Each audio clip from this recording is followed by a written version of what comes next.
usul inisiatif ini langsung mendapatkan perhatian daripada Bapak Presiden, karena langsung beliau mengadakan rapat kabinet terbatas.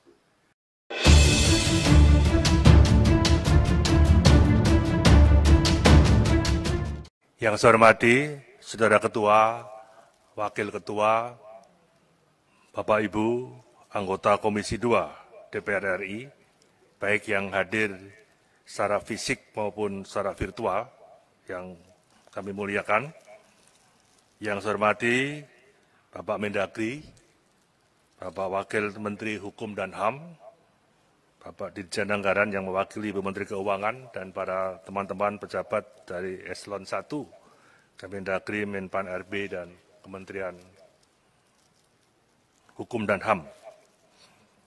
Yang pertama, kami menyampaikan terima kasih atas usul inisiatif yang disampaikan oleh DPR melalui Komisi 2, yang tadi poin-poin usulan inisiatif DPR RI terkait perubahan Undang-Undang Nomor 5 Tahun 2014 tentang ASN sudah disampaikan oleh yang terhormat Saudara Wakil Ketua Komisi 2.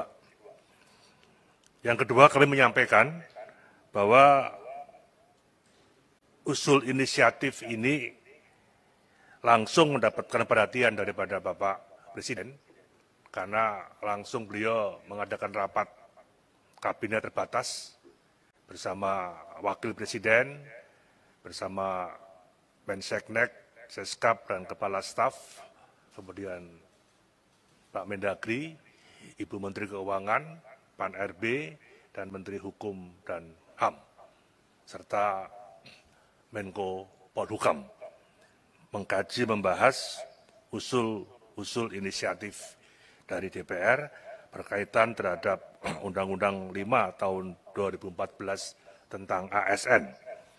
Karena ini menyangkut visi misi daripada Bapak Presiden Jokowi dan Wakil Presiden Pak Ma'ruf Amin terkait reformasi birokrasi, maka ada atensi daripada Bapak Presiden dan menugaskan kepada kita semua untuk mengikuti pembahasan dengan DPR, khususnya di Komisi 2. Yang ketiga, kami akan menyampaikan secara poin-poin, karena materi sudah kami sampaikan, dan nanti kami mohon tambahan masukan dari Pak Mendagri, kemudian dari Wakil Menteri Hukum dan HAM, serta dari Menteri Keuangan, ada hal yang mungkin perlu ditambahkan secara umum. Yang pertama, berkaitan dengan kelima hal ini, dengan segala hormat kami mengapresiasi pada DPR, khususnya Komisi 2, yang menyerap aspirasi-aspirasi yang berkembang di masyarakat, khususnya ya lingkungan ASN maupun P3K, yang berkaitan dengan penetapan dan kebutuhan PNS, kesejahteraan P3K, pengurangan ASN, pengangkatan honorer, dan sebagainya. Secara umum, tadi yang disampaikan oleh yang terhormat Pak Wakil Ketua Komisi 2, kami bisa memahami hal-hal 5 poin yang menjadi acuan sebagai usul inisiatif dari DPR. Hanya dengan segala permohonan maaf, pandangan singkat sementara dari pemerintah dari kelima poin tadi mungkin bisa salah, nanti kami juga minta tambahan masukan dari yang terhormat Ketua dan Bapak Ibu sekalian Komisi 2. Poin yang berkaitan dengan penetapan kebutuhan PNS, yang berkaitan dengan kesejahteraan P3K, yang berkaitan dengan pengurangan ASN, yang berkaitan dengan pengangkatan honorer, dari pandangan pemerintah secara umum bisa kami simpulkan bahwa 4 poin ini merupakan domain daripada pemerintah, yang ini bisa secara dinamis mengikuti perkembangan yang ada. Hanya secara prinsip kami ingin menyampaikan bahwa pemerintah masih terus berupaya untuk menindaklanjuti amanat Undang-Undang Nomor 5 Tahun 2014 tentang ASN yang berkaitan dengan PP 11 Tahun 2017, Yungto Nomor 17 Tahun 2020 tentang manajemen PNS, dan PP Nomor 49 Tahun 2018 tentang manajemen P3K, dan peraturan pelaksanaan lain dalam rangka mewujudkan sistem merit. Kemudian, upaya untuk menerapkan Undang-Undang Nomor 5 Tahun 2014 tentang ASN sangat dibutuhkan pemerintah dalam rangka untuk mewujudkan visi misi Indonesia Maju yang fokus pada 5 skala prioritas kerja pemerintah, khususnya reformasi birokrasi. Yang ketiga, dengan adanya pandemi COVID, saya kira birokrasi perlu ada perubahan agar lebih fleksibel, karenanya dipandang perlu penguatan merit system, khususnya sistem kerja dalam tatanan kenormalan baru. Pandangan pemerintah yang pertama, usul inisiatif DPR berkaitan dengan masalah KSN, pengalihan tugas, fungsi, dan wewenang pengawasan sistem merit dari KSN kepada kementerian. Secara prinsip nanti bisa kita bahas secara detail dalam pansus maupun panja, karena pada prinsipnya langkah strategis dan skala prioritas yang perlu dilakukan saat ini dalam rangka optimalnya pengawasan sistem merit manajemen ASN adalah memberikan penguatan fungsi dan peran yang berkaitan untuk melakukan evaluasi kinerja KSN, kemudian melakukan evaluasi sistem merit yang dikaitkan dengan kebutuhan dan dinamika organisasi serta dampak anggarannya. Jadi kami memahami usul inisiatif yang terhormat dari DPR dan nanti akan bisa kita perdalam kembali di dalam pembahasan selanjutnya. Berkaitan dengan penetapan kebutuhan PNS, saya kira hal ini sudah ditetapkan dalam pengaturan teknis, sehingga menurut pandangan pemerintah tidak perlu diatur di dalam undang-undang, di mana setiap instansi pemerintah akan ditunda pengadaan CPNS-nya, dan jika tidak melengkapi kriteria yang dipersyaratkan, bahkan secara nasional, pengadaan dapat ditunda karena kondisi tertentu. Misal tahun 2020 tidak diadakan lagi rekrutmen, tetapi tahun 2021 mudah-mudahan akan dilaksanakan, dan prinsipnya sesuai kebutuhan kementerian, lembaga, instansi maupun pemerintah daerah, bukan keinginan yang selama ini ada sehingga membengkak dalam hal, termasuk juga mencermati gelagat perkembangan dan dinamika selama tahun 2020 adanya pandemi COVID ini, yang ada kebijakan kerja kedinasan di rumah dan kerja kedinasan di kantor, yang saya kira nanti dari Kementerian Keuangan juga akan menjelaskan efektivitas dan efisiensi yang ada. Berkaitan dengan kesejahteraan P3K, pemerintah telah menerbitkan PP nomor 49 tahun 2018 tentang manajemen P3K yang telah mengatur mekanisme pemberian tabungan hari tua dan fasilitas bagi P3K melalui lembaga pengelola pensiun sesuai dengan peraturan perundang-undangan. Dalam kerangka Undang-Undang Nomor 5 Tahun 2014, khususnya terkait dengan pemberian jaminan pensiun, pemerintah akan melakukan reformasi sistem pensiun berdasarkan iuran pasti. Secara singkat nanti dari Kementerian Keuangan akan menjelaskan, sebenarnya pada awal bulan Januari 2020 sudah ada inisiatif mengadakan rapat Ibu Menteri Keuangan yang mengundang Pak Mendagri mengundang kami juga untuk membahas secara detail ini. Tapi kemudian ada pandemi COVID sehingga konsentrasi anggaran memang akhirnya ditujukan untuk infrastruktur kesehatan dan bantuan-bantuan sosial, sehingga ini belum sempat dibahas secara tuntas. Yang keempat berkaitan dengan pengurangan PNS dan P3K sebagai akibat perampingan organisasi yang menyebabkan pensiun dini secara massal.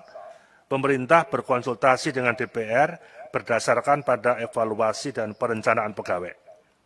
Pandangan pemerintah secara prinsip bahwa kebijakan perampingan organisasi itu merupakan salah satu prerogatif Presiden.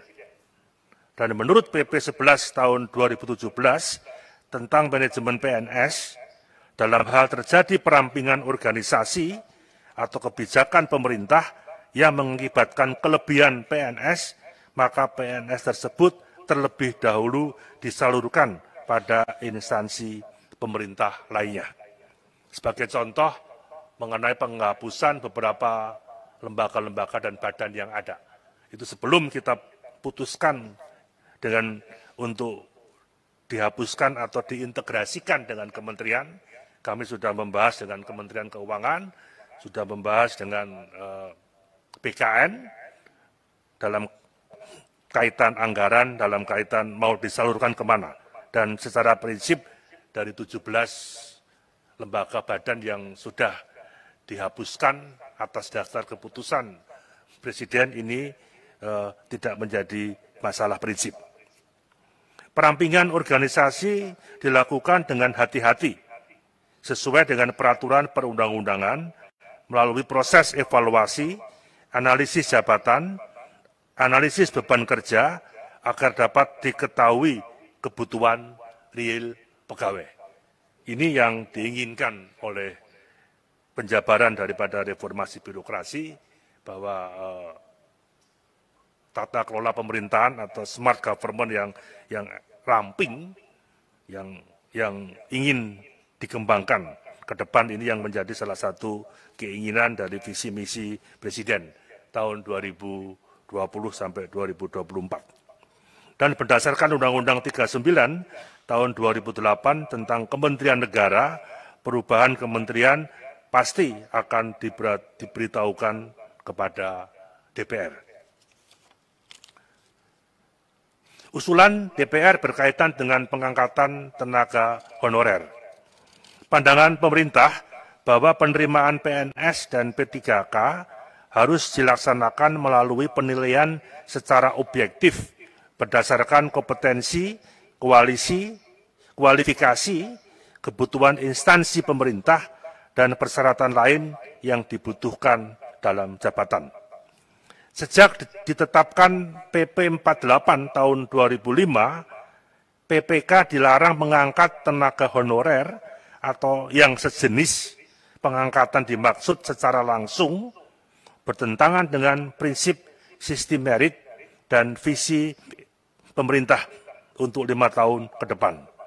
Dalam upaya untuk meningkatkan daya saing, yang mana pengangkatan secara langsung menghilangkan kesempatan putra-putri terbaik bangsa menjadi bagian daripada pemerintah, karena tertutupnya peluang akibat diangkatnya tenaga honorer tanpa seleksi.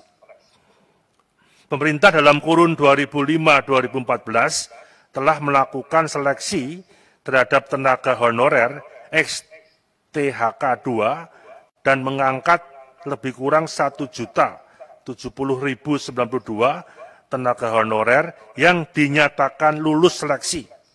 Dan ini sudah mencapai hampir 24,7% dari total PNS yang ada. Pada tahun 2018, tenaga honorer ex-THK 2 yang memenuhi syarat dapat mengikuti seleksi CPNS dengan formasi khusus dan sudah lulus, yaitu 6.811 orang. Pada tahun 2019, sudah dilakukan seleksi P3K, terutama bagi tenaga honorer ex-THK 2 yang memenuhi syarat dan sudah dinyatakan lulus sebesar 51.293 yang kesemuanya ini sedang dipersiapkan SK-nya oleh BKN yang mudah-mudahan dalam waktu cepat akan bisa diselesaikan dengan baik. Dengan tidak mengubah Undang-Undang Nomor 5 Tahun 2014 tentang ASN, pemerintah terus berupaya melalui mencari solusi untuk mengatasi permasalahan tenaga honorer dengan tetap memperhatikan kepatuhan terhadap undang-undang yang terkait, salah satunya dengan merekrut tenaga guru yang kebutuhannya diperkirakan sejumlah 1 juta, termasuk 34.954 yang telah direkrut melalui seleksi P3K di tahun 2019. Ini sudah rapat hampir 1 tahun di tahun 2020 antara Kemendiknas bersama Kemendagri, Kemenpan RB, Kementerian Keuangan, dan BKN untuk bisa merumuskan proses kebutuhan tenaga guru yang akan dipersiapkan sejumlah 1 juta secara prinsip ini.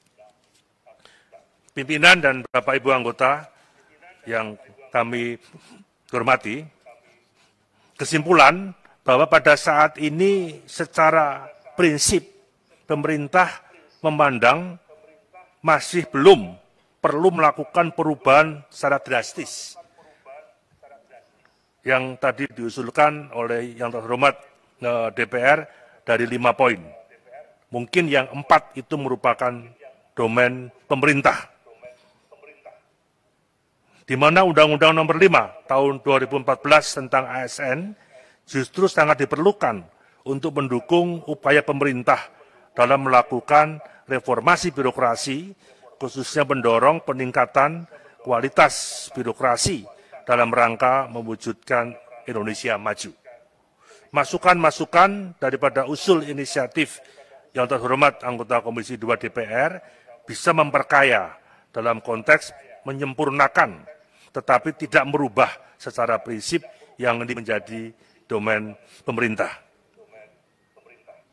Pertimbangannya adalah secara umum saja kami sampaikan dari poin kesimpulan bahwa Undang-Undang Nomor 5 Tahun 2014 tentang ASN merupakan komitmen seluruh komponen bangsa yang sangat diperlukan dalam mendukung upaya pemerintah untuk mewujudkan visi Indonesia maju. Pelaksanaan Undang-Undang Nomor 5 Tahun 2014 tentang ASN sudah mulai memberikan hasil yang positif terhadap pelaksanaan sistem merit yang sangat diperlukan untuk meningkatkan kualitas birokrasi pemerintah. Ketiga, pada saat ini pemerintah sedang berupaya untuk menyusun grand design manajemen ASN dalam menghadapi tatanan kenormalan baru dalam kerangka sistem merit. Peran KSN dari pandangan pemerintah nanti akan bisa kita perdalam dengan yang terhormat Komisi 2, masih diperlukan untuk bisa mengawal dan mengawasi penerapan sistem merit secara independen. Tinggal nanti usul daripada Komisi 2 DPR, pengintegrasian kepada pemerintah akan bisa kita lihat secara bersama.